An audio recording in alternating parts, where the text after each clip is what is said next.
رات کے سناٹے میں پورا گھر خاموشی کے غلاف میں لپٹا ہوا تھا۔ دیواروں کی گھڑی کی سوئیاں ایک ایک لمحہ گزار رہی تھیں اور ہوا کی ہلکی سرسراہٹ کھڑکیوں کے پردوں کو ہلا رہی تھی۔ حیا اپنے کمرے کے دروازے کے قریب کھڑی کان لگائے ارتضیٰ کی حرکات سننے کی کوشش کر رہی تھی۔ اس کے دل کی دھڑکن تیز تھی، آنکھوں میں ضد اور شرارت کی چمک، مگر اندر کہیں ایک انجانہ سا خوف بھی چھپا ہوا تھا۔ چند لمحے بعد اچانک بیڈ کے نیچے رکھے چھوٹے بم جیسے پھٹنے لگے۔ کمرے میں ہلکی ہلکی پھٹ پھٹ کی آواز گونجی تو حیا کا چہرہ خوشی سے کھل اٹھا۔ وہ زیر لب ہنسی دبا کر پلٹی جیسے اپنی جیت کا جشن منانے والی ہو، مگر اسی لمحے کمرے کا دروازہ زور سے کھلا اور ارتضیٰ تیز قدموں سے باہر نکلا۔ اس کی آنکھوں میں شدید غصہ بھرا ہوا تھا، ماتھے کی رگیں ابھر آئی تھیں۔ اس نے پلک جھپکتے حیا کی کلائی مضبوطی سے تھامی اور جھٹکے سے اسے اپنے قریب کھینچ کر کمرے میں لے آیا۔ حیا کی آنکھیں خوف سے پھیل گئیں۔ یہ کیا بدتمیزی ہے ارتضیٰ، چھوڑو مجھے، وہ ہکلائی ہوئی آواز میں بولی، مگر ارتضیٰ کا غصہ کم نہیں ہوا تھا۔ تمہاری اتنی ہمت، میرے کمرے میں بم لگائے، اس نے دھاڑتے ہوئے کہا۔ سمجھتی کیا ہو خود کو؟ حیا نے ہمت جٹائی اور فوراً بولی، خبردار، میرے قریب بھی آئے تو اچھا نہیں ہوگا۔ یا اللہ، یہ تو ڈرتا بھی نہیں، میری جان کا دشمن بن گیا، اور یہ کمرہ صرف میرا ہے، تمہارا کب سے ہو گیا؟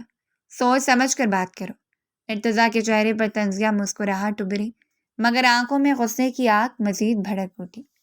وہ ایک قدم اور قریب آیا تو حیا پیچھے ہٹنے لگی، مگر کمرہ چھوٹا تھا اور فرار کی کوئی راہ باقی نہ رہی تھی۔ جب تک میں اس کمرے میں رہ رہا ہوں یہ کمرہ میرا ہے، اور ویسے بھی لڑکیوں کا میکے میں کوئی کمرہ نہیں ہوتا، اور تمہیں مجھ سے کیا دشمنی ہے؟ ہر جگہ میرا خون جلانے آ جاتی ہوں۔ اس کی آواز گرجدار تھی۔ آج تمہارے سارے مسئلے حل کرتا ہوں، تمہارا دماغ اچھی طرح درست کروں گا تاکہ آئندہ میرے لیے تم مشکل کھڑی نہ کرو۔ تم نے بلا وجہ مجھے اذیت دی ہوئی ہے، سکون سے رہنے ہی نہیں دیتی۔ حیا کی سانسیں تیز ہو گئیں۔ چھوڑو مجھے، وہ کامتی آواز میں بولی، مگر ارتضیٰ نے ایک جھٹکے سے اسے بیڈ پر دھکیل دیا۔ حیا کے لبوں سے ایک دبی سی چیخ نکلی۔ وہ ارتضیٰ کی گرفت سے نکلنے کی کوشش کر رہی تھی، مگر اس کی طاقت کے سامنے بے بس تھی۔ ارتضیٰ کا ارادہ واضح تھا، اسے انہی حرکتوں کا جواب دینا چاہتا تھا جن سے وہ مسلسل تنگ آ رہا تھا۔ ابھی وہ کچھ کہنے ہی والا تھا کہ اچانک اس کا پاؤں بیڈ کے کنارے سے لٹکتی چادر میں الجھ گیا۔ لمحے بھر میں توازن بگڑ گیا اور وہ دھڑام سے حیا پر گرا۔ دونوں کے درمیان فاصلہ یکدم ختم ہو گیا تھا۔ حیا کی آنکھیں دہشت سے کھل گئیں، سانس حلق میں اٹک گئی۔ ارتضیٰ کا چہرہ اتنا قریب تھا کہ وہ اس کی سانسوں کی گرمی اپنے جلد پر محسوس کر رہی تھی۔ ارتضیٰ لمحے بھر کے لیے خاموش رہا، جیسے وہ خود بھی اس اچانک صورتحال پر قابو پانے کی کوشش کر رہا ہو۔ یہ سب اتفاق ہے، حیا نے بمشکل لب ہلائے، مگر آواز جیسے اندر ہی کہیں دب گئی۔ ارتضیٰ نے سخت لہجے میں جواب دیا، اتفاق ہو یا سازش، اب تم بچ نہیں سکتی۔ اس کے الفاظ خنجر کی طرح چبھ رہے تھے، لیکن اس کی گرفت میں لرزتی ہوئی حیا کی حالت اس کے غصے کو بھی نرم نہیں کر رہی تھی۔ وہ پلٹ کر کوئی جواب دیتی، اسی پل کمرے کا دروازہ زور سے کھلا تو ماحول میں جیسے ایک دھماکہ سا ہوا۔ اندر آنے والے تمام مکین دنگ رہ گئے تھے، اور پھر حالات سمجھتے ہی سب کے چہروں پر غصے اور حیرت کی لکیریں کھنچ گئی تھیں۔ ذوالفقار صاحب آگے بڑھے اور غصے سے دھاڑے، یہ کیا بےہودگی ہے، یہ سب کیا ہو رہا ہے ہمارے گھر میں؟ ارتضیٰ اور حیا ایک جھٹکے سے سنبھل کر کھڑے ہوئے۔ ارتضیٰ نے تیزی سے ہاتھ چھوڑا اور رخ سیدھا کیا، لیکن مکرم شاہ کی نگاہیں انگاروں کی طرح دہک رہی تھیں۔ ارتضیٰ، میں نے تم پر بھروسہ کیا، تمہیں اپنے گھر بلایا، اور تم بدلے میں یہ سب کر رہے ہو۔ ہماری پوتی کے ساتھ تمہاری ہمت کیسی ہوئی؟ میں تمہیں زندہ نہیں چھوڑوں گا۔ تم نے میری عزت پر ہاتھ ڈالنے کی جرت کی، آج تمہاری لاش یہاں سے باہر جائے گی، سب بھول جاؤں گا کہ تم میری بیٹی کے بیٹے ہو۔ ارتضیٰ نے دنگ نظروں سے اپنے نانا کو دیکھا اور فوراً صفائی پیش کرتے ہوئے بولا، نانا جان، کیا ہو گیا آپ کو؟ کس طرح کی باتیں کر رہے ہیں آپ غلط سمجھ رہے ہیں، ایسا کچھ نہیں ہوا۔ وہ گری تھی اور میں سنبھالتے سنبھالتے خود اس پر گر گیا۔ فضول کی سوچ یوں پال رہے ہیں، کیا آپ کو مجھ پر یا اپنی پوتی پر بھروسہ نہیں ہے؟ لیکن اس کے الفاظ ہوا میں معلق رہ گئے۔ کیونکہ ذوالفقار صاحب چیخ پڑے۔ کیا یہ تربیت دی تھی میں نے تمہیں حیا؟ رات کے اس پہر ایک لڑکے کے کمرے میں؟ یہی وجہ تھی کہ یہ بار بار یہی کمرہ مانگتا تھا۔ آج سچ سامنے آ ہی گیا کہ دونوں ہی خراب ہیں۔ میں نے آپ سے پہلے بھی کہا تھا ابو، آپ ایک جوان جہاں لڑکے کو ہمارے گھر میں نہیں ٹھہرائے۔ اب نتیجہ دیکھ لیں، آپ کی ہی پوتی کے ساتھ یہ کیا کر رہا تھا۔ اور شرم دیکھیں، دونوں کی آنکھوں میں نہیں ہے کہ ہم کیا کرتے ہوئے پکڑے گئے ہیں۔ شائستہ بیگم جو پہلے ہی اپنی بیٹی کی عزت کو لے کر حساس تھی، آگے بڑھی اور ارتضیٰ پر طنزیہ نگاہ ڈالتے ہوئے بولی، شرم آنی چاہیے تمہیں، تم بھی اپنی ماں پر گئے ہو۔ وہ بھی رشتہ نبھانے کے بہانے دوسروں کے ساتھ چکر چلاتی تھی اور تم نے بھی یہی ڈھنگ اپنایا ہے۔ ان کا دماغ گھوم گیا تھا۔ بلا وجہ وہ اب اپنی نند کو تانوں کی زن میں لے آئی تھیں۔ ارتضیٰ کا چہرہ غصے سے سرخ ہو گیا تھا۔ وہ مزید کچھ کہتی اس سے پہلے ہی وہ غصے سے دھاڑ کر بولا، میں آپ لوگوں کی بہت عزت کرتا ہوں، لیکن ایسی بات نہیں کریں۔ میری ماں پر کیچڑ نہیں اچھالے۔ میں نے کچھ غلط نہیں کیا اور نہ ہی آپ کی بیٹی نے کچھ غلط کیا ہے۔ آپ لوگ بلا وجہ الزام لگا رہے ہیں، سچ جانے کی بجائے جو دیکھ رہے ہیں اس پر یقین کر رہے ہیں۔ میں آپ سے کہہ رہا ہوں ایسا کچھ نہیں ہے جیسا آپ سوچ رہے ہیں۔ بلا وجہ جب حقیقت آپ کے سامنے آئے گی آپ خود پچھتائیں گے۔ لیکن مکرم شاہ نے چھڑی زمین پر ماری اور دھاڑتے، بس خاموش، کسی کو کچھ کہنے کی ضرورت نہیں۔ میں نے اپنی آنکھوں سے دیکھا ہے، عزت اور غیرت کے معاملے میں کوئی رعایت نہیں۔ شرم آتی ہے ارتضیٰ تمہیں اپنا نواسا کہتے ہوئے؟ میری بیٹی نے کبھی میرا سر شرم سے نہیں جھکایا، لیکن اس کی اولاد نے مجھے نظریں ملانے کے قابل بھی نہیں چھوڑا۔ حیا بے چینی سے آگے بڑھتے بولی، دادا میری بات تو سنیں، آپ سب غلط سمجھ رہے ہیں۔ لیکن ذوالفقار صاحب نے اسے ڈانٹ کر خاموش کروا دیا۔ خاموش ہو جاؤ، اب تمہارے منہ سے ایک لفظ بھی نہیں سننا۔ بدنامی ہو چکی ہے، اب صرف ایک ہی راستہ، اور اگر ہم اس راستے پر نہیں چلیں گے تو صرف اور صرف ضلالت ہمارا مقدر بنے گی۔ وہ غصے سے ارتضیٰ کی طرف دیکھتے ہوئے بولے، ابھی قاضی کو بلاؤ، یہی لڑکا اسے اپنائے گا، اسی وقت نکاح ہوگا، ورنہ حویلی کی در و دیوار گواہ ہیں، یہ دونوں زندہ باہر نہیں جائیں گے۔ ان دونوں نے ہمیں منہ دکھانے کے لائق نہیں چھوڑا ہے۔ پورا کمرہ لمحے میں فیصلہ سنانے جانے کی عدالت بن گیا تھا۔ سب رشتہ دار اور مکین کھڑے تھے، کسی کے چہرے پر تعصب تھا، کسی پر غصہ اور کسی پر تجسس، لیکن بھروسہ کسی چہرے پر نہیں تھا۔ ارتضیٰ بے یقینی سے ارد گرد دیکھتا ہوا بولا، آپ سب کیسے اتنا بڑا الزام لگا سکتے ہیں؟ کیا آپ نے خون پر یقین نہیں؟ آپ اس لڑکی کا تو سوچیں، کیا ہو گیا ہے نانا آپ کو؟ پاگل بن کر فیصلہ مت کریں، ہوش کے ناخن لیں۔ میں آپ کو ایسا قدم نہیں اٹھانے دوں گا۔ بس بہت ہو چکا ہے، بہت دیکھ لیا میں نے تماشا۔ وہ ایک فوجی جوان تھا، بھلا ایسے کیسے اپنے گھٹنے زیر کر دیتا؟ آخری حد تک لڑنا اس نے اپنی ٹریننگ میں سیکھا تھا، لیکن جواب میں صرف مکرم شاہ کی دھاڑ سنائی دی، خاموش رہو، اب فیصلہ ہو چکا ہے، یہ تمہاری جنگ نہیں ہے جہاں تم اپنی مرضی چلاؤ گے۔ یہ ہمارا خاندان ہے اور یہاں ہماری مرضی چلے گی۔ تم نے ہماری بیٹی کی عزت پر ہاتھ ڈالا ہے، اب تمہیں ہی نبھانا پڑے گا۔ ماحول گھٹن زدہ تھا، حیا کا دل زور زور سے دھڑک رہا تھا، اس کی آنکھوں میں آنسو تیرنے لگے۔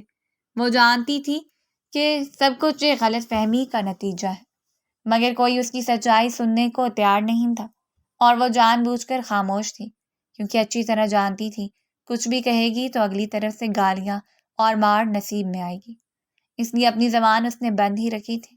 ارتضیٰ کے لب بھی تھرتھرا رہے تھے، لیکن وہ اپنی انا اور بے بسی کے بیچ قید ہو چکا تھا۔ لمحہ لگا تھا اور ان دونوں کی زندگی کا فیصلہ ہو گیا تھا۔ کچھ دیر بعد لاؤنج میں سناٹا ایسے چھایا ہوا تھا کہ ہر شخص کے دل کی دھڑکن گویا سنائی دے رہی تھی۔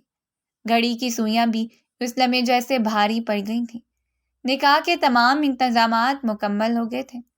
قاضی صاحب اپنی اینک درست کرتے ہوئے سنجیدہ انداز میں قالین پر رکھے صوفے پر بیٹھے تھے۔ سامنے مکرم شاہ اپنے بھاری وجود اور غصے سے بھرے چہرے کے ساتھ ٹیک لگائے بیٹھے تھے۔ ذوالفقار صاحب بار بار کرسی کی پشت پر ہاتھ مارتے ہوئے بے صبری دکھا رہے تھے، جبکہ شائستہ بیگم کا غصہ اور آنکھوں میں ابلتا ہوا زہر سب پر عیاں تھا۔ وہ سکی ماں تھی، مگر اس وقت اپنی بیٹی کے خلاف کھڑی ہوئی تھی، کیونکہ جانتی تھی اگر اس طرح انہوں نے برتاؤ نہیں کیا تو ان کا شوہر ان کو چھوڑ دے گا۔ فی الحال انہیں اپنا گھر عزیز تھا، اولاد نہیں۔ ارتضیٰ ایک کونے میں بیٹھا ہوا تھا، اس کے چہرے پر اضطراب اور بے چینی کی لکیریں صاف جھلک رہی تھیں۔ اس کے لب خشک ہو گئے تھے اور دل جیسے پسلیوں کو توڑ کر باہر آنا چاہتا تھا۔ سامنے حیا رو رو کر ہلکان ہو رہی تھی، اس کے آنسو اس کے دوپٹے کو بھگو چکے تھے اور سسکیاں پورے کمرے کی خاموشی کو چیر رہی تھی۔ اچانک ہی پوری زندگی پلٹ گئی تھی اور وہ بس دیکھتی رہ گئی تھی۔ شوق چنچل پن لمحے میں ہوا ہوا تھا۔ مکرم شاہ نے اپنی بے بھاری آواز میں قاضی صاحب کو مخاطب کیا، قاضی صاحب نکاح کا آغاز کریں اور کوئی وقت ضائع نہیں کریں، جو ہونا تھا سو ہو چکا ہے، اب جتنا جلدی ہو سکے ان دونوں کو ایک رشتے میں باندھ دیا جائے تاکہ ہم گنہگار نہ بنیں۔ یہ سنتے ارتضیٰ یکدم اپنی جگہ سے کھڑا ہوا، آواز کانپتی مگر پرعزم تھی۔ نانا، آپ میری بات کیوں نہیں سمجھ رہے؟ آپ کیوں اس لڑکی کی زندگی برباد کر رہے ہیں؟ میں نے کچھ نہیں کیا جیسا آپ سب سوچ رہے ہیں، یہ بس شرارت کر رہی تھی، بیڈ کے نیچے بم لگائے تھے، میں سزا دینا چاہ رہا تھا لیکن وہ خود گر گئی، پھر میرا پاؤں چادر میں اٹک گیا اور میں اس پر گر گیا۔ خدا کے لیے آپ لوگ کیوں نہیں مان رہے؟ اس نے اب تفصیل بتانے پر اکتفا کیا تھا، بلا وجہ وہ اس معصوم کی زندگی برباد نہیں کرنا چاہتا تھا۔ ذوالفقار صاحب کرسی سے جھک کر غصے سے بولے، اگر تمہیں اپنے باپ کی عزت اور اپنی ماں کی آبرو کا خیال ہے تو چپ کر کے نکاح کر لو، ورنہ ہم سب کے سامنے یہ تماشا اور بڑھے گا۔ ارتضیٰ نے بے یقینی سے انہیں دیکھا۔ ماموں، آپ کو ہو کیا گیا ہے؟ آپ اپنی بیٹی پر تو یقین کریں، ہم سب جانتے ہیں حیا کتنی معصوم اور بچوں جیسی ہے، بلا وجہ آپ اس پر شک کر کے اس کی زندگی تباہ کیوں کر رہے ہیں؟ اس سے پہلے کہ وہ کچھ اور کہتا، شائستہ بیگم تڑپ کر بولی، تو پھر ٹھیک ہے، اگر یہ شادی نہیں کرے گی تو تمہاری آنکھوں کے سامنے ہم اس کا قتل کر دیں گے، کیونکہ اب کوئی اس سے شادی نہیں کرے گا، یہ بدنام ہو چکی ہے، اس کی لاش میرے لیے زندہ بدنام بیٹی سے بہتر ہوگی۔ میں اس کو زندہ ہی نہیں چھوڑوں گی، کیونکہ میں اپنی زندگی میں عذاب نہیں کھڑا کر سکتی، لوگوں کے طعنے برداشت کرنے کی ہمت مجھ میں نہیں ہے۔ ان کے الفاظ حیا کے دل کو چھلنی کر کے تھے، وہ سسکتے ہوئے اپنی ماں کو دیکھتی رہی، مگر لبوں سے ایک لفظ نہیں نکل سکا۔ ارتضیٰ کا رنگ اڑ گیا، اس نے پہلی بار غور سے حیا کو دیکھا، اس کے لرزتے ہوئے کندھے، سوجی ہوئی آنکھیں اور بے بسی جیسی چیخ چیخ کر مدد مانگ رہی تھی۔ کمرے کا ماحول مزید بوجھل ہو گیا تھا۔ ارتضیٰ نے چند لمحے سب کو دیکھا، پھر جیسے تمام قوت اس سے چھین لی گئی ہو، وہ دوبارہ اپنی جگہ بیٹھ گیا تھا۔ قاضی صاحب نے لمحے بھر ارتضیٰ اور پھر حیا کو دیکھا، مگر اپنی پیشہ ورانہ سنجیدگی کو قائم رکھتے ہوئے بولے، بیٹی حیا ذوالفقار احمد، آپ کا نکاح ارتضیٰ شاہ ولد اصغر شاہ سے طے کیا جاتا ہے، کیا آپ کو یہ نکاح قبول ہے؟ حیا نے اپنے بہتے ہوئے آنسوؤں کے درمیان لرزتی آواز میں ماں اور باپ کی طرف دیکھا۔ اس کی آنکھوں میں ہزاروں سوال تھے لیکن جواب دینے کا کوئی حوصلہ نہیں تھا۔ وہ خود کو دیوار سے ٹکرا لینا چاہتی تھی، مگر حالات کی بے رحمی نے اس کے لبوں پر صرف 3 بار یہ الفاظ جاری کروائے، قبول ہے، قبول ہے، قبول ہے۔ پورا کمرہ چند لمحے خاموش رہا، پھر قاضی صاحب نے رخ ارتضیٰ کی طرف موڑا، ارتضیٰ شاہ، کیا آپ کو یہ نکاح قبول ہے؟ ارتضیٰ کی آنکھوں میں غصہ، بے بسی اور دکھ کی ایک ساتھ جھلک تھی۔ اس نے مکرم شاہ کو دیکھا، پھر ذوالفقار صاحب اور آخر میں حیا کی طرف نظریں دوڑائیں۔ لمحے بھر وہ خاموش رہا، پھر بھاری آواز میں 3 بار بولا، قبول ہے، قبول ہے، قبول ہے۔ نکاح مکمل ہونے کے اعلان کے ساتھ ہی لاؤنج میں موجود سب نے جیسے ایک ہی سانس میں اطمینان کی سانس لی، مگر ارتضیٰ اور حیا دونوں کے دل بوجھل ہو گئے تھے۔ ایک زبردستی کا فیصلہ، ایک غیر منصفانہ لمحہ، اور ایک ایسا رشتہ جو ابھی شروع ہونے سے پہلے ہی زنجیر بن چکا تھا۔ نکاح ہونے کے بعد وہ ٹھہرا نہیں تھا بلکہ اپنا سامان اٹھائے اپنی بیوی کو لیے نکل گیا تھا۔ گاڑی حویلی کے بڑے دروازے سے نکلتے ہی اندھیری سڑک پر دوڑنے لگی۔ ہیڈ لائٹس کی تیز روشنی سامنے پھیلی ہوئی تاریکی کو چیر رہی تھی۔ اندر ماحول اتنا ہی بوجھل تھا جتنا باہر کا سناٹا۔ ارتضیٰ کے ہاتھ اسٹیئرنگ پر سختی سے جکڑے ہوئے تھے جیسے غصہ ہر رگ میں بہہ رہا ہو۔ دوسری طرف حیا دونوں ہاتھوں سے اپنی آنکھوں کو پوچھتے ہوئے مسلسل سسکیاں بھر رہی تھی۔ اس کو سمجھ نہیں آ رہا تھا اچانک یہ ہوا کیا ہے۔ ارتضیٰ نے ایک لمحہ اس کی طرف دیکھا اور پھر تلخی سے بولا، کیا مصیبت آن پڑی ہے؟ کوئی مر گیا جو یوں بینڈ ڈال رہی ہو؟ حیا کی آنکھیں غصے اور دکھ سے سرخ ہو گئی۔ وہ فوراً بولی، ہاں، میری خوشیاں مر گئی ہیں۔ اور پھر اس کے ذمہ دار صرف تم ہو۔ تم کیوں بار بار میرا کمرہ مانگتے تھے؟ حویلی میں درجنوں کمرے تھے، لیکن تمہیں صرف میرا ہی کمرہ پسند آیا۔ اور اب دیکھو۔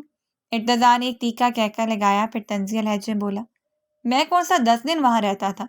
صرف 2 دن کے لیے آتا تھا۔ وہ کمرہ مجھے سوٹ کرتا تھا، وہاں کی ہوا، وہاں کا ویو مجھے پسند تھا، لیکن تم نے بلا وجہ تماشا لگایا اور اب نتیجہ دیکھ لو۔ تم اگر سمجھداری کا مظاہرہ کر لیتی، اپنی زبان کو بند رکھتی اور اپنی حرکتوں سے باز رہتی تو آج جو یہ ہمارے ساتھ ہوا ہے، یہ کبھی نہیں ہوتا۔ مگر تم لڑکیاں سمجھنے کی بجائے ہر کام اپنی مرضی سے کرتی ہوں، اور پھر قصوروار ہم لڑکوں کو ٹھہرا دیتی ہوں۔ یہ تمہارا پسندیدہ عمل ہوتا ہے۔ حیا نے گہری سانس لی، اس کے ہاتھ کپ کپانے لگے تھے، آنکھوں سے بہتے آنسو اور بھی تیز ہو گئے تھے۔ مجھے فضول باتیں سنانے کی ضرورت نہیں ہے، اور مجھے کوئی شوق نہیں تھا تمہیں شوہر بنانے کا۔ نہیں، میں تمہیں شوہر مانتی ہوں۔ تم جیسے انسان کو شوہر تو کیا، میں اپنا دوست بھی تسلیم نہیں کروں۔ تم نے میری زندگی تباہ کر دی، سب کے سامنے میری عزت خاک میں ملا دی۔ یاد رکھنا، میں تمہیں کبھی معاف نہیں کروں گی۔ تم چاہتے تو سب کچھ چھوڑ کر جا سکتے تھے، تم لڑ سکتے تھے کہ تم نے کچھ نہیں کیا، تم یہ نکاح نہیں کرو گے، جو ہونا تھا ہو جاتا، مگر تم نے بلا وجہ کھڑے ہو کر میری زندگی برباد کی ہے۔ ارتضیٰ شاہ، میں تمہیں کبھی معاف نہیں کروں گی، تمہیں ہر حال میں اس کی قیمت چکانی ہوگی۔ ارتضیٰ نے اسٹیئرنگ پر ہاتھ اور سختی سے جما دیا، آنکھوں میں تمبش بڑھی۔ تم سے معافی مانگ کون رہا ہے؟ آئینہ دیکھو کبھی، تمہارا غرور تمہارے چہرے سے بھی زیادہ بھدا لگتا ہے، اور یہی غرور ایک دن تمہیں زمین کے اندر دفنائے گا۔ میرا منہ کھلوانے کی ضرورت نہیں ہے، بہتر ہے کہ چپ رہو، اور مجھے بھی چپ رہنے دو۔ حیا نے رخ موڑ کر اس کی طرف دیکھا اور چیخی، ہاں، 100 بار آئینے میں دیکھی ہے اپنی شکل، اور یقین کرو یہ تمہاری شکل سے 1000 گنا بہتر ہے، اور میرا بھی منہ مت کھلواؤ تو بہتر ہے۔ فضول میں مجھے آگ لگانے کی ضرورت نہیں ہے، تم سے زیادہ میرے پاس زبان ہے۔ اس کا دماغ بالکل کام نہیں کر رہا تھا، وہ کیا بول رہی ہے، کیا سن رہی ہے، اسے کچھ سمجھ نہیں آ رہا تھا۔ اس وقت اس کا حال ایک ایسے انسان کی مانند ہو چکا تھا جس کے پاس کچھ بھی نہیں بچا تھا، آگے بھی کھائی تھی اور پیچھے بھی کھائی تھی، بس وہ ایک بیچ مجھدار میں الجھی ہوئی تھی۔ گاڑی کے اندر لمحے بھر کو خاموشی چھا گئی۔ ارتضیٰ نے طنزیہ انداز میں منہ بنایا اور نظریں پھر سڑک پر جما دی۔ گاڑی کی رفتار بڑھتی گئی، جیسے وہ اپنے اندر کے غصے کو رفتار کے شور میں ڈبونا چاہتا ہو۔ حیا نے روتے روتے سر شیشے سے ٹکا دیا۔ باہر اندھیرے آسمان پر چھائی گھنی بادلوں کی تہہ اور سناٹی سڑک کے کنارے لگی نیم اندھیری درختوں کی قطار اس کے دل کی تنہائی کا عکس پیش کر رہی تھی۔ اس کے آنسو رکنے کا نام نہیں لے رہے تھے، ہر آنسو اس کی مجبوریاں، دکھ اور کرب کی گواہی دے رہا تھا۔ ارتضیٰ نے ایک لمحے کے لیے آ بھری، لیکن فوراً اپنے لہجے کو سخت کر لیا۔ رو لو جتنا رونا ہے، لیکن یاد رکھنا یہ نکاح ہو چکا ہے، اب تم چاہو یا نہ چاہو یہ رشتہ ختم نہیں ہوگا۔ میرے خاندان میں طلاق جیسی کوئی رسم نہیں ہے، اور نہ میں نبھاؤں گا۔ بہتر ہوگا اپنا دماغ بناؤ۔ وہ بلا وجہ اس سے الجھ رہا تھا، اس بات سے بے خبر کہ اگلی طرف اس کے حال کتنا برا ہے۔ حیا نے آہستہ سے آنسو پونچھے، پھر ٹوٹی آواز میں بولی، رشتہ دلوں سے بنتا ہے، زبردستی نکاح سے نہیں۔ تم نے میرے دل کو ہمیشہ کے لیے توڑا ہے، میں تمہارے ساتھ کبھی بھی اپنی زندگی شروع نہیں کروں گی۔ تمہیں اس کا خمیازہ بھگتنا ہوگا، جو تم نے میرے ساتھ کیا ہے اور کروایا ہے، تمہیں اس کی سزا ہر حال میں ملے گی، یہ میری بد دعا ہے تمہیں۔ جبکہ وہ اپنے جبڑے بھینچ گیا تھا، لیکن اپنی زبان کو بند ہی رکھا تھا۔ گاڑی مسلسل اندھیرے میں دوڑ رہی تھی، اور اندر دونوں کے بیچ فاصلے اور بڑھتے جا رہے تھے، ایک طرف ضد اور غصہ، دوسری طرف دکھ اور بے بسی۔ فضا گواہ تھی کہ یہ سفر صرف کلومیٹر کا نہیں، بلکہ نفرت اور تلخیوں کا طویل سفر ہونے والا تھا۔ ایک لمبی مسافت طے کر کے وہ شاہ کوٹھی پہنچ گئے تھے۔ گاڑی پورچ میں ایک جھٹکے سے رکی تو ماحول میں پہلے سے بھاری کشیدگی اور بھی بڑھ گئی تھی۔ ارتضیٰ نے سختی سے بریک لگایا، اور جیسے ہی گاڑی رکی، حیا نے ایک تیز زخم کھا جانے والی نگاہ اس پر ڈالی۔ وہ ایک لمحے کو بھی رکی نہیں تھی، دروازہ کھولا اور تیزی سے قدم باہر نکال گیا۔ اس کی آنکھوں میں اب بھی آنسو تہ رہے تھے، اور دل کی دھڑکنیں بے قابو تھی۔ وہ ہلکے قدموں سے نہیں بلکہ غصے اور دکھ سے بھرے قدموں کے ساتھ اندر کی طرف بڑھی۔ دروازے پر نازیہ بیگم کھڑی تھی۔ انہوں نے جیسے حیا کو اس حال میں دیکھا تو ان کا دل کٹ کر رہ گیا۔ وہ ان کی سب سے پسندیدہ بھتیجی تھی، حیا نے کسی بچے کی طرح دوڑ کر ان کے گلے میں اپنی باہیں ڈالی اور دھاریں مار کر رونے لگی۔ اس کے آنسو نازیہ بیگم کے کندھوں کو بھگونے لگے تھے۔ ایسا لگتا تھا جیسے اسے اپنی ماں کی آغوش ہی ملی ہو، جبکہ نازیہ بیگم گھبرائے ہوئے لہجے میں بولی، نہیں میری بیٹی، کیوں رو رہی ہو؟ نازیہ بیگم نے اس کے بالوں پر ہاتھ پھیرا، آواز میں ماں جیسی نرمی تھی۔ میں حاضر ہوں۔ تمہاری ماں نے اگر تمہارا ساتھ نہیں دیا تو تمہاری پھپھو تمہارا ساتھ دیں گے۔ تم کیوں مایوس ہو رہی ہو؟ ان کے اپنے ہاتھ پاؤں پھول گئے تھے، مگر وہ اس کو سنبھال رہی تھی۔ انہیں معلوم تھا ابھی اسے ایک ساتھ کی ہر قیمت پر ضرورت ہے۔ حیا نے اپنے آنسو ضبط کرنے کی کوشش کی، لیکن ہچکیاں رک ہی نہیں رہی تھیں۔ وہ کپ کپاتی آواز میں بولی، سب کچھ برباد ہو گیا پھپھو۔ سب نے غلط مطلب نکالا۔ میری شادی ارتضیٰ سے زبردستی کروا دی، حالانکہ ایسا کچھ نہیں تھا۔ ہم دونوں تو بس بات کر رہے تھے۔ اس نے صرف دھکا دیا اور میں گر گئی۔ بلا وجہ سب نے مجھے بدنام کر دیا ہے۔ میں نے کچھ نہیں کیا، میں بے قصور ہوں۔ اس کی آواز میں کرب اتنا شدید تھا کہ سننے والا بھی کانپ جاتا۔ نازیہ بیگم نے اسے اور زور سے اپنے ساتھ لپٹا لیا، جیسے ساری دنیا کے دکھ سے بچانے کی کوشش کر رہی ہو۔ اسی لمحے ارتضیٰ اندر داخل ہوا۔ اس کے قدموں کی چاپ بھاری اور غصے سے بھری ہوئی تھی۔ اس نے سیدھا حیا کو دیکھا اور سخت لہجے میں بولا، یہ سب کچھ تمہارا ہی کیا دھرا ہے۔ اگر تم اپنی حرکتوں سے باز آ جاتی تو آج یہ تماشے نہیں ہوتا۔ اب بلا وجہ رو کر ماحول کو مزید بوجھل مت کرو۔ میری ماں پریشان ہو رہی ہے، چپ ہو جاؤ۔ حیا نے آنکھوں سے آنسو صاف کیے اور تڑپتے ہوئے اس کی طرف مڑی۔ آنکھوں میں دکھ کے ساتھ ساتھ تلخی بھی جھلک رہی تھی۔ یہ سب میری وجہ سے نہیں ہوا، یہ سب تمہاری خاموشی کی وجہ سے ہوا۔ اگر تم وہاں ڈرنے کی بجائے صاف صاف انکار کر دیتے، اپنے گھر لوٹ آتے، تو آج میری زندگی یوں مٹی کا ڈھیر نہ بنتی۔ تم ہو اصل قصوروار، تم ہو۔ مجھے کچھ بھی کہنے کی ضرورت نہیں ہے۔ ارتضیٰ کے تیور اور سخت ہو گئے۔ وہ سرد لہجے میں بولا، اور تم چاہتی تھی میں انکار کر کے تمہیں کھڑے کھڑے برباد ہوتے دیکھتا؟ تمہارے باپ کے غصے کا کیا انجام ہوتا تم نے سوچا؟ وہ اسی وقت تمہاری شادی گھر کے کسی چوکیدار سے کر دیتے۔ تمہیں یہ قبول تھا؟ آج کل زمانہ انسانیت کا نہیں رہا، حقیقت کا ہے، اور حقیقت یہی ہے کہ تم بچ نہیں سکتی تھی، لیکن تمہیں کبھی میری قربانی کا احساس نہیں ہوگا، کیونکہ تم خود اپنے آپ میں جینا پسند کرتی ہو، اپنے سے زیادہ کسی کو رکھنا پسند ہی نہیں کرتی، اور یہی تمہاری سب سے بڑی غلطی ہے جس کا انجام اب تمہارے سامنے ہے۔ یہ کہتی اس کی لہجے میں کرواہٹ اور بھی بڑھ گئی تھی۔ وہ غصے سے پلٹا اور بھاری قدموں کے ساتھ دندناتا ہوا کمرے کی طرف بڑھ گیا۔ اس کے جاتے ڈرائنگ روم میں سناٹا چھا گیا۔ حیا نے ایک لمحے کو دروازے کی طرف دیکھا، پھر اپنا چہرہ پھپھو کے سینے میں چھپا لیا۔ وہ پھوٹ پھوٹ کر رونے لگی، جیسے ساری کائنات کے دکھ اس کے اندر جمع ہو گئے ہوں۔ اس کی سسکیاں پورے حال میں گونجنے لگیں اور نازیہ بیگم کے چہرے پر بھی آنسو بہنے لگے۔ وہ صرف اتنا کہہ سکی، میری بچی ہمت رکھو، اللہ سب بہتر کرے گا۔ مگر اس لمحے حیا کے لیے یہ جملے صرف تسلی نہیں بلکہ ایک ادھورا سہارا تھے۔ اس کے دل میں درد کی آگ بھڑک اٹھی تھی اور آنکھوں سے نکلنے والے آنسو اس کے بکھر جانے کی گواہی دے رہے تھے۔ پورے گھر کا ماحول ایک دم ویران سا محسوس ہو رہا تھا، جیسے خوشیاں سب کہیں کھو گئی ہوں۔ وقت تیزی سے گزرنے لگا تھا۔ کمرے میں ہلکی مدھم روشنی جل رہی تھی۔ وقت رات کے 2 بجے کا تھا اور پورے گھر میں گہری خاموشی چھائی ہوئی تھی۔ نازیہ بیگم نے آہستہ سے دروازے پر دستک دی اور جواب کا انتظار کیے بغیر اندر داخل ہو گئی۔ سامنے ارتضیٰ صوفے پر چپ چاپ بیٹھا ہوا تھا، جیسے کسی گہری سوچ میں ڈوبا ہو۔ اس کے چہرے پر تھکن اور الجھن صاف جھلک رہی تھی۔ وہ اس کے قریب آ کر بیٹھ گئی اور نرمی سے بولی، بیٹا، تمہارے ماموں کا فون آیا تھا۔ نکاح سے پہلے انہوں نے مجھے سب کچھ بتایا تھا۔ میں نے ان کو سمجھانے کی کوشش کی کہ ایسا کچھ نہیں ہے، ضرور کوئی غلط فہمی ہے، مگر تم جانتے ہو وہ سنتے ہی کب ہیں۔ ایک بار جو بات دماغ میں بٹھا لیں پھر کسی کی بات نہیں مانتے۔ لیکن اب وہ تمہاری بیوی ہے اور تمہیں اس کا خیال رکھنا ہوگا۔ وہ بہت ٹوٹ گئی ہے۔ ارتضیٰ ماں کی بات کاٹتے ہوئے قدرے سخت لہجے میں بولا، امی میرے پاس ان فضول باتوں کا کوئی جواب نہیں ہے۔ بہتر ہوگا آپ مجھ سے الٹی سیدھی بات نہ کریں۔ میں کیوں خیال رکھنے لگوں اس لڑکی کا؟ بلا وجہ مجھے تنگ کرتی تھی۔ میں وہاں اپنے کام سے جاتا تھا، ہیڈ کوارٹر قریب پڑتا تھا، مگر اس نے میرا وہاں رہنا ہی عذاب بنا دیا، اور اب میری بیوی بن کے میری زندگی حرام کرنے آ گئی ہے۔ نازیہ بیگم نے گہرا سانس لیا اور اسے غور سے دیکھتی ہوئی بولی، ارتضیٰ تم بھی کم نہیں تھے، تمہیں کیا ضرورت تھی بار بار اس کے کمرے میں ٹھہرنے کی؟ گھر میں اور بھی کمرے تھے۔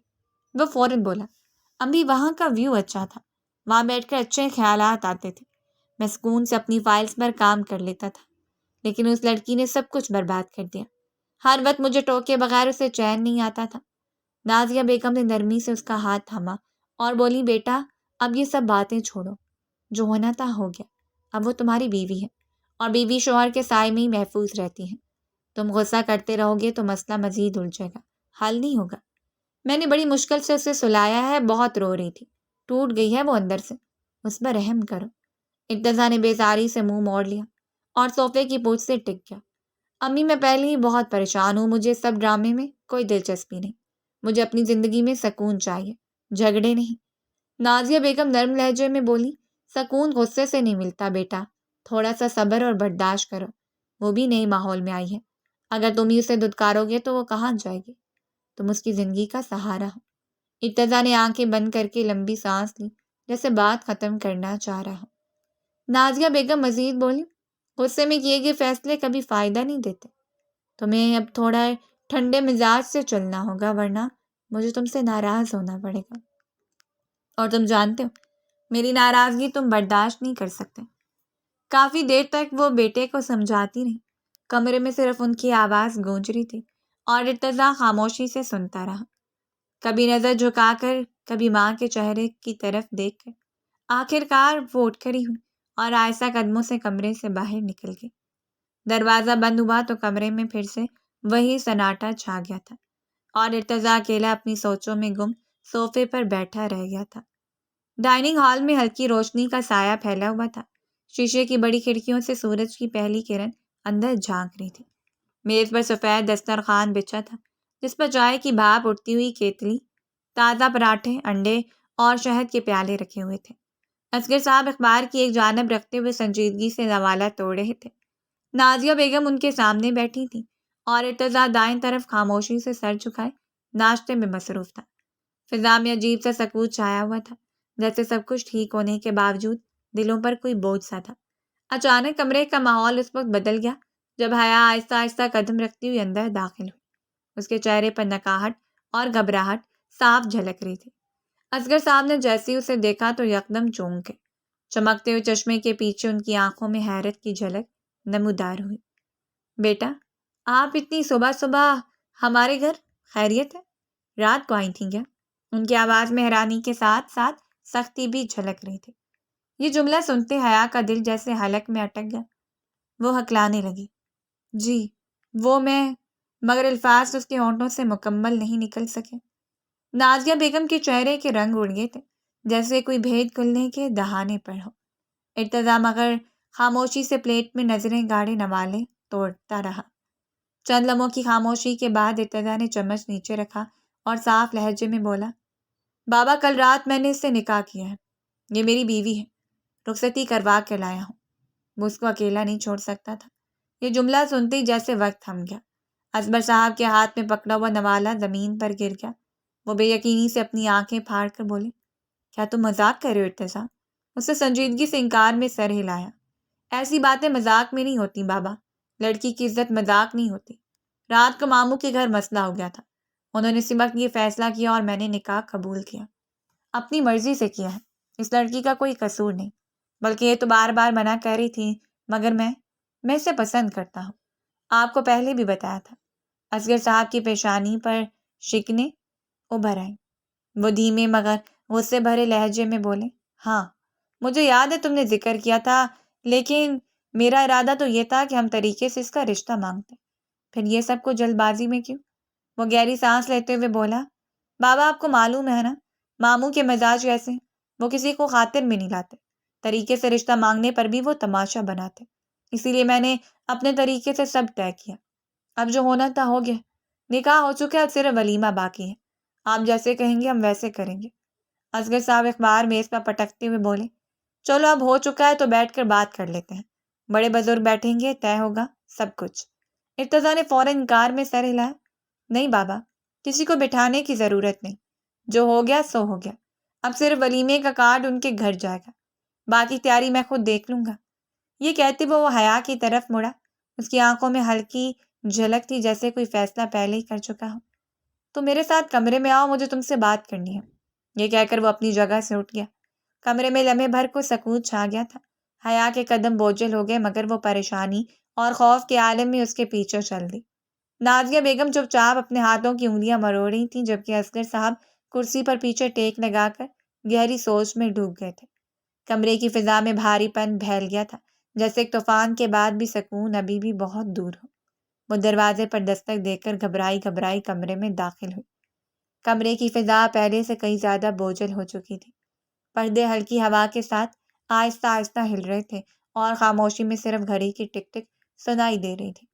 ارتضیٰ صوفے پر بیٹھا تھا، وہ کچھ کہتی اس سے پہلے وہ بولا، آؤ یہاں بیٹھو، مجھے تم سے بات کرنی ہے، اور اب معاملات کافی پیچیدہ ہو چکے ہیں۔ یہ معاملہ جھگڑے یا طنز سے ختم نہیں ہوگا۔ بہتر ہے کہ ہم یہ فیصلہ ابھی کر لیں کہ ہم اپنی زندگی کو کون سی سمت دینا چاہتے ہیں۔ حیا کے قدم جیسے بوجھل ہو گئے تھے، لیکن وہ خاموشی سے آ کر اس کے پہلو میں بیٹھ گئی۔ ارتضیٰ نے گہری سانس لی اور اس کی طرف متوجہ ہو کر بولے، اب تم مجھے بتاؤ، اس رشتے کو لے کر تمہارا کیا ارادہ ہے؟ میں پہلے تمہاری سننا چاہتا ہوں، پھر اپنی بات کروں گا۔ حیا نے کانپتے ہوئے ہاتھوں کو گود میں جکڑ لیا اور دھیمی آواز میں بولی، مجھے کچھ نہیں پتا، میں کیا بولوں؟ میرے ہاتھ بالکل خالی ہیں۔ میرے اپنے گھر والوں نے جس وقت میرا ہاتھ چھوڑا ہے، اس وقت کی کیفیت میں بیان بھی نہیں کر سکتی۔ ارتضیٰ کے لبوں پر ہلکی سی مسکراہٹ ابھری، لیکن اس کی آنکھیں سنجیدہ تھیں۔ تو پھر ٹھیک ہے، میرا ہاتھ تھام لو۔ حیا نے یکدم اس کی طرف دیکھا۔ وہ مزید بولا، میں بڑے بڑے دعوے نہیں کروں گا کہ تمہارے لیے چاند تارے توڑ لاؤں گا، لیکن ہاں، یہ وعدہ ضرور کر سکتا ہوں کہ تمہیں بھوکا نہیں سلاؤں گا، تمہاری آنکھوں میں بلا وجہ آنسو نہیں آنے دوں گا، جتنا ہو سکے گا خوشیاں دوں گا، لیکن بدلے میں صرف ایک چیز مانگتا ہوں، مخلصی، پرانی رنجشوں کو دفن کر کے ایک نئی زندگی کی شروعات۔ حیا اس کی باتوں کو سن کر حیرت سے سن رہی تھی۔ اس کے دل میں خوف، شک اور بے یقینی کی ملی جلی کیفیت تھی۔ اس نے دھیرے سے سر جھکا لیا تھا اور لرزتی ہوئی آواز میں بولی، مجھے کچھ سمجھ نہیں آ رہا میں کیا فیصلہ کروں۔ نیچے تمہارے بابا کہہ رہے تھے کہ تم مجھ سے محبت کرتے ہو، یہ کیا معاملہ ہے؟ آج پلیز مجھے سچ سچ بتا دو، تم چاہتے کیا ہو؟ کیونکہ تمہارے بابا نے جس طرح نیچے اتنے کانفیڈنس کے ساتھ یہ بات کہی تھی کہ وہ بڑوں سے بات کرنے والے تھے، اور تم نے ان کا جواب دیا تھا کہ تم مجھے پسند کرتے ہو، یہ سب کیا ہے؟ دیکھو ارتضیٰ، میری پوری زندگی پلٹ گئی ہے، مجھے کچھ سمجھ نہیں آ رہا ہے میرے ساتھ ہوا کیا ہے، خدا کے لیے مجھے سچ سچ بتاؤ۔ جبکہ وہ اس کی بات سن کر فوراً بولا، چھوڑو ان باتوں کو، میں جو کہہ رہا ہوں اس پر فوکس کرو۔ تمہاری طرف سے اگر ہاں ہے تو آج رات ہی میں چاہتا ہوں کہ ہم اپنی زندگی کا آغاز کر لیں۔ میں مزید دیر نہیں کرنا چاہتا، میں اب اپنے رشتے کو ایک موڑ دینا چاہتا ہوں۔ وہ لمحے بھر کو خاموش رہی، نظریں جھکا کر اپنے ہاتھوں کو مٹھی میں بھینچ لیا، پھر دھیمی آواز میں بولی، میری طرف سے رضامندی ہے، کیونکہ میرے پاس اب کوئی حل نہیں۔ لیکن اس کے لہجے میں کپ کپاہٹ تھی، میں سچائی بھی جاننا چاہتی ہوں، مجھے بتاؤ یہ سب کیا ہے؟